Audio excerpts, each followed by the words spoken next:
నమస్తే. పేరెంట్ టీచింగ్కి స్వాగతం. ఇవాళ మనం ఒక సంస్కృత శ్లోకం గురించి చర్చిద్దాం. ఎందుకు సడన్గా సంస్కృత శ్లోకం అంటే, మీకు తెలుసు మన నేషనల్ ఎడ్యుకేషన్ పాలసీ కొత్తగా వచ్చింది. దాంట్లో ఏమంటారంటే, మన చరిత్ర, మన ప్రాచీన సంస్కృతి, సాంప్రదాయాలు వాట్లలో చాలా విలువైన సమాచారం ఉంది. ఇప్పుడు మోడర్న్ డేస్లో వేరే దేశాలను చూసి మనం ఏదో కాపీ కొట్టడమో లేదా నేర్చుకోవాలని తహతహలాడుతున్నాం. కానీ మనం మన సంస్కృతికి కనుక లోపలికి వెళ్ళి చూస్తే అంతకన్నా గొప్ప చరిత్ర మనకుంది. అలాంటి చరిత్రను ఆ చరిత్రను మళ్ళీ వెలికి తీసి పిల్లలకు అందజేయాలి. అదే రకంగా మనం కూడా తెలుసుకోవాలనే ఉద్దేశంతో ఇదొక మూల ఉద్దేశం మన నేషనల్ ఎడ్యుకేషన్ పాలసీకి. అందుకే నాకు ఒకటి సడన్గా గుర్తుకొచ్చింది, దాని గురించి మాట్లాడదామని. దీంట్లో ఒక శ్లోకం నేను చెప్పాలనుకున్నాను. ఆ శ్లోకం పర్టికులర్గా మన పేరెంట్స్కి, టీచర్స్కి చాలా బాగా వర్తిస్తుంది. అది చాలా ఇంపార్టెంట్. ఇది మనకు ఒక గైడెన్స్ ఇస్తుంది అన్నమాట.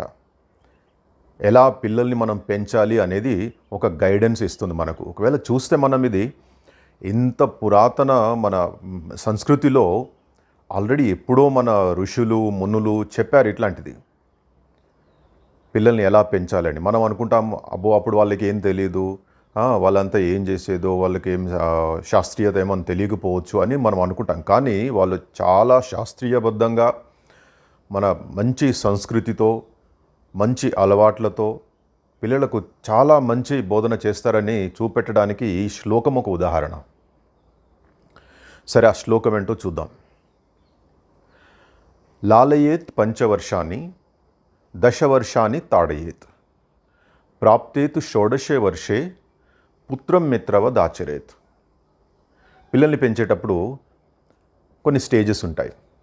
ప్రతి స్టేజ్లో పిల్లల్ని ఎలా పెంచాలో ఈ శ్లోకం కరెక్ట్గా చెప్తుంది, మనకు సరిగ్గా చెప్తుంది. ఇది లాలయేత్ పంచవర్షాన్ని అంటే మొదటి 5 ఏళ్ళు చాలా చిన్న పిల్లాడు, చాలా గారాబంగా పెంచాలి. ప్రేమ, అనురాగం ఇవి చాలా గారాబంగా పెంచుతాం. చాలా అంటే చాలా వరకు ప్రేమ ఇవ్వచ్చు.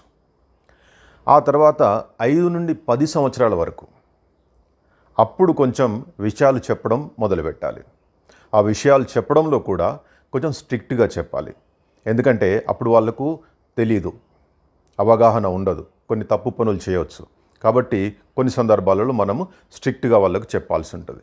దాన్ని ఏమంటారు? దశవర్షాన్ని తాడయేత్ అంటే 10 ఏళ్ల వరకు పిల్లల్ని తాడయేత్ అంటే పురాణ మన ఇతిహాసాల్లో కొట్టవచ్చు అని రాశారు. కానీ అప్పుడు కొట్టలేము, కొట్టకూడదు. అందుకే మనం ఇక్కడ దాన్ని ఎట్లా చేయాలంటే స్ట్రిక్ట్ డిసిప్లిన్, ఒక మంచి క్రమశిక్షణలో పెట్టడం అన్నమాట. ఇది మనం ఒక చిన్న ప్లాంట్తో పోల్చుకుంటే, చిన్న ప్లాంట్, ఒక చిన్న మొక్క తీసుకొస్తాం. మనం మొక్క తీసుకొచ్చినప్పుడు దాన్ని అది ఏనుకుని అది కొంచెం నిలబడేంత వరకు చాలా జాగ్రత్తగా ఎవ్రీ డే మనం ప్రతిరోజు దాన్ని చూస్తూ ఉండాలి. ప్రతిరోజు ఉదయం మధ్యాహ్నం చూస్తూ, మళ్ళీ దాని చుట్టూ కలుపు తీస్తూ, దానికి నీళ్లు పోస్తూ, ఇంకేమన్నా ఎరువులు అలాంటివి వేస్తూ, అది ఏనుకున్న తర్వాత కొంచెం పెరిగేదాకా దాన్ని చాలా జాగ్రత్తగా చూసుకుంటాం. అది కొంచెం పెరిగిన తర్వాత దానికి ఒక స్టిక్ లాంటిది, ఒక కర్ర లాంటిది పెట్టి అది చక్కగా గ్రో కావడానికి మనము దాన్ని చుట్టూ కడతాం. అలా కర్ర పెట్టి కట్టినట్టు లాంటిదే మనం డిసిప్లిన్ చేయడం. అది ఏ ఏజ్? అది 5 నుండి 10 ఏళ్ల వరకు.